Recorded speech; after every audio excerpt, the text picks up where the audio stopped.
Good morning student. बेटा आज आपको पढ़ाएंगे संस्कृत ग्रामर में कारक और विशेषण। ये आपका रिवीजन चल रहा है, आपके टेस्ट आने वाले बेटा। तो हम आज दो टॉपिक क्लियर कराएंगे, आपका कारक और विशेषण। सबसे पहले कारक पढ़ेंगे। कारक की परिभाषा क्या होती है? क्रिया जनकम कारकम, अर्थात जो क्रिया को करने में सहायक होता है वो कारक कहलाता है। हम बोलते हैं जो क्रिया को करने में सहायक होता है वो कारक कहलाता है। ऐसे बोल सकते हैं कि इसका क्रिया से सीधा या साक्षात संबंध होता है वो कारक कहलाता है। इसका क्रिया से सीधा या साक्षात संबंध होता है वो कारक कहलाता है। वैसे तो हमारे कारक होते हैं हिंदी में 8, लेकिन संस्कृत में कारक की संख्या होती है 6। तो कारकों की संख्या कितनी होती है?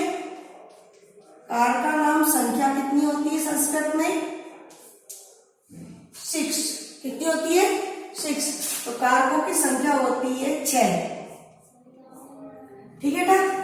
इसमें संबंध और संबोधन को कारक की श्रेणी में नहीं मानते। संबंध और संबोधन कारक में नहीं आते, कारक में नहीं आते। क्यों नहीं आते बेटा? क्योंकि इनका क्रिया से सीधा संबंध नहीं होता। तो कारक की संख्या कितनी होती है संस्कृत में? 6 होती है। कितनी होती है? 6 होती है। संस्कृत में कारक की संख्या होती है 6, हिंदी में होती है 8। संबंध और संबोधन को कारक की श्रेणी में नहीं माना जाता क्योंकि इनका क्रिया से सीधा संबंध नहीं होता या साक्षात संबंध नहीं होता। विभक्तियां हमारी 8 होती है। इनके प्रत्येक के अलग अलग चिन्ह होते हैं। जैसे कर्ता पहली विभक्ति है, इसका चिन्ह होता है ने। कर्ता का चिन्ह क्या होता है? ने। तो अगर आपसे पूछेंगे कर्ता कारक का चिन्ह क्या है तो ने। कर्ता का चिन्ह क्या है? ने। उसी प्रकार कर्म का चिन्ह क्या होता है बेटा? को। क्या होता है? को। करण का चिन्ह क्या होता है? उनकी चिन्ह याद रखने, से के द्वारा, से के द्वारा। संप्रदान का चिन्ह क्या होता है? के लिए। क्या होता है संप्रदान का चिन्ह? के लिए। अपादान का चिन्ह क्या होता है?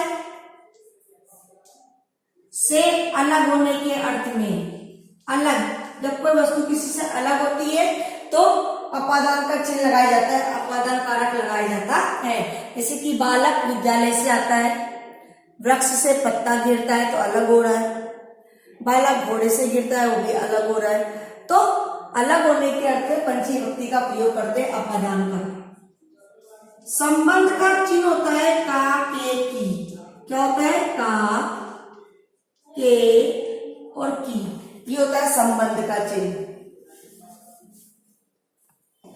अधिकरण का चिन्ह होता है में, पर। क्या होता है इसका चिन्ह? में और पर। और लास्ट में संबोधन आता है बेटा। संबोधन का चिन्ह होता है हे, अरे, हो। हे, अरे, हो। तो इस प्रकार कारक हमारे 6 होते हैं, विभक्तियां 8 होती है। पहला कर्ता कारक, कर्ता का चिन्ह हो गया ने, कर्म का चिन्ह हो गया को, करण का चिन्ह होता है से के द्वारा, संप्रदान का चिन्ह होता है के लिए, अपादान का चिन्ह होता है से अलग होने के अर्थ में, संबंध का चिन्ह है का, के, की, अधिकरण का अर्थ अधिकरण में होता है में, पर, और संबोधन हे, अरे, हो। तो कारक की परिभाषा कुछ आप क्या लिखोगे? क्रिया जनकम कारकम संस्कृत में, हिंदी में जिस क्रिया को संपन्न करने वाला कारक कहलाता है या फिर जिसका क्रिया से सीधा संबंध होता है वो कारक कहलाता है। संस्कृत में कारक होते 6, याद रखना इस चीज को। संस्कृत में कारकों की संख्या होती है 6, जबकि हिंदी में होते 8। प्रत्येक कारक के चिन्ह दिए हुए। कर्ता का चिन्ह होता है ने, कर्म का चिन्ह होता है को, करण का से के द्वारा, संप्रदान के लिए, अपादान से अलग होने के अर्थ में, संबंध का के, की, अधिकरण में, पर, संबोधन हे, अरे, हो। तो ये इनके चिन्ह होते हैं। तो आप अभी इन्हें लिख लीजिए, फिर हम पढ़ेंगे विशेषण।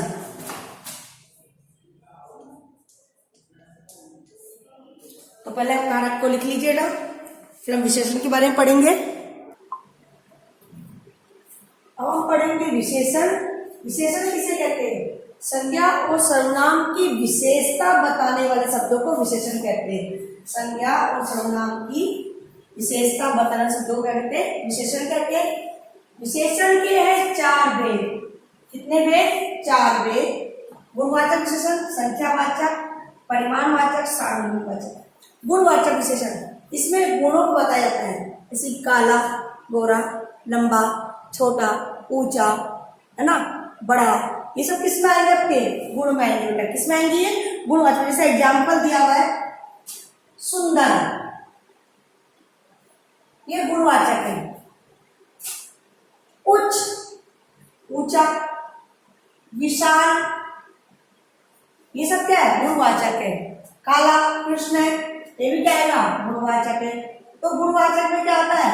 गुणवाचक विशेषण में जो गुणों का वर्णन होता है, गुण बताया जाता है। सुंदर है, सुंदर बालक। उच्च, उच्च पर्वत, ऊंचा पर्वत। विशाल, विशाल वृक्ष है।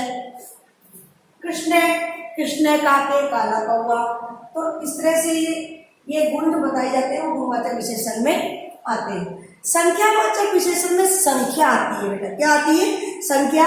जैसे कि एक है, एक बालक, त्रय, 3, एकादशी, 11वीं। तो संख्या जो आएगी वो आपके संख्यावाचक विशेषण में आएगी। जहां भी संख्या आएगी वो संख्यावाचक विशेषण में आएगी। परिमाणवाचक विशेषण में मात्रा आती है। मात्रा, जैसे कि 5 किलो दूध, ये मात्रा हो गई। थोड़ा सा पानी देना, ये मात्रा हो गई। 4 किलोमीटर दूर मेरा गांव है, ये मात्रा हो गई। तो जहां मात्रा आती है वहां पर परिमाणवाचक विशेषण कहलाता है। सारणवाचक विशेषण, जिसमें सर्वनाम शब्द आते हैं। जैसे कि राम बाजार जाता है, राम एक संज्ञा हो गया, उसकी जगह मिल सकते वह बाजार जाता है। विद्या में राम के का वह क्या हो गया? सर्वनाम हो गया। तो जहां भी सर्वनाम शब्द आते हैं वो सार्वनामिक विशेषण कहलाते हैं। क्या कहलाते हैं? सार्वनामिक विशेषण कहलाते हैं। जैसे कि सह का अर्थ होता है वह बालक है। सह बालक है, मैंने यहाँ पर लिखा सह बालक है। अब बालक को किससे संबोधित किया? इसमें वह से। किसे किया? वह से। ये क्या हो गया? सार्वनामिक विशेषण हो गया। बेटा हो गया विशेषण की परिभाषा। संज्ञा और सर्वनाम शब्दों की विशेषता बताने वाले शब्दों को विशेषण कहते हैं। विशेषण की 4 भेद है, गुणवाचक, संख्यावाचक, परिमाणवाचक, सार्वनामिकवाचक।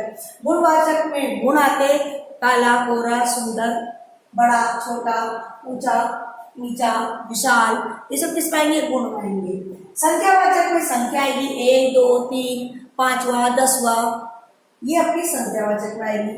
परिमाणवाचक में मात्रा आती है 5 किलो, 2 किलो, कुछ दूर पर, ते मात्रा में आ गया।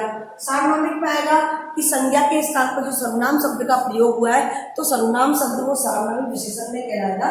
इसीलिए सह बालक है, वह बालक है, तो बालक को संबोधित करते हैं वह से, वह बालक है। तो सह यहाँ पर क्या हो गया? सार्वनामिक विशेषण। तो अगर आपका एग्जाम में आता है कि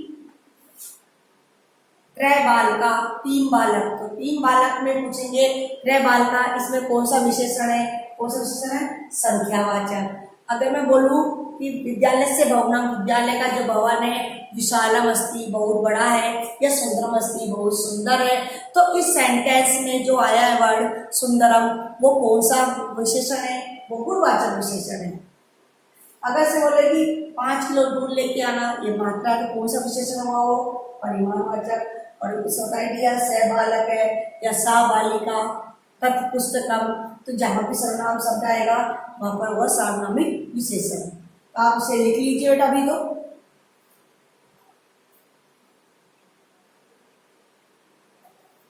आज के इतना ही काफी है। उनको आपको इस तरह लर्न करना है, इस तरह याद करना है बेटा। ये एग्जाम में अभी आपका यूनिट टेस्ट होंगे तो आपके एग्जाम में 2 टॉपिक दिए हुए, कारक और विशेषण, इसे आपने फिर कॉपी में भी करना और याद भी करना। Thank you.